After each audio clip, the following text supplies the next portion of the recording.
In today's video, I'm going to be talking about Thorn. And now I don't plan on spending a whole lot of time on it because it's not that deep, but I think a lot of people are missing out on the fact that Thorn is feeling a lot better since Season of the Witch and since Bungie has done a lot of the range compression changes. So Thorn's range has gone up a little bit, but we've also seen the range of some other weapons come down, and I think that's what really is giving Thorn a fighting chance. So I want to kind of highlight that, and then we're going to talk about why Thorn feels so great, and we're going to compare it to other hand cannons like Rose, which I guess from a lore perspective it's supposed to be very similar to in today's video.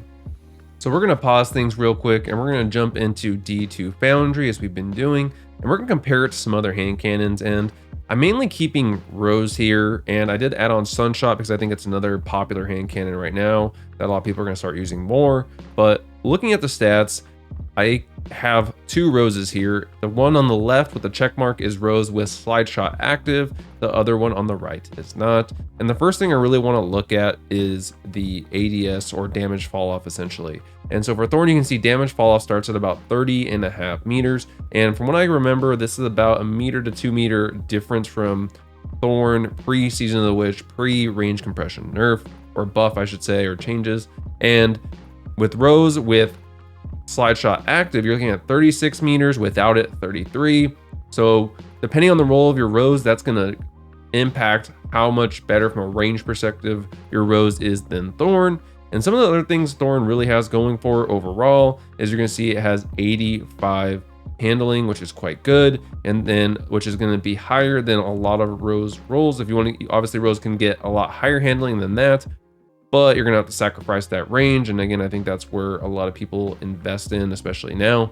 And then you're looking at Sunshot, and again, you're looking at 71 to 49, and you're not seeing a huge damage fall off difference. Looking at 33.5 versus 30, so 3 meters difference when you have a range of 49 on Thorn and 71 on Sunshot. And that's where you've seen that range compression really bring up some of these lower range hand cannons like Thorn.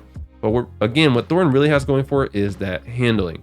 The handling is absolutely excellent. Also has great aim assist like Rose, but higher than Sunshot. And I think that's why Thorn feels so crispy, is because of that handling and the aim assist. I think those two stats really impact the feel of a weapon. And now with that range compression bringing up some of these lower range hand cannons like Thorn, I think this makes Thorn a lot more viable in the current meta, because now you don't have to play in between cover so much. You don't have to focus so much on closing the gap.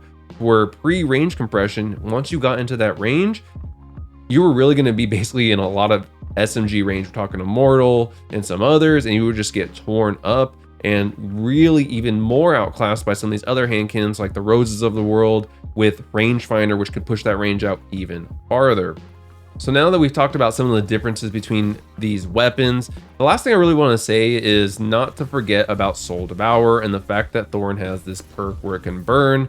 And I think those are the two things combined that make Thorn so deadly. In my opinion, Thorn is one of the best 1v2, 1v3 weapons because of the ability to get that initial kill, get the Soul Devour perk active, and start doing a bunch of burn damage and just doing a ton of damage per headshot.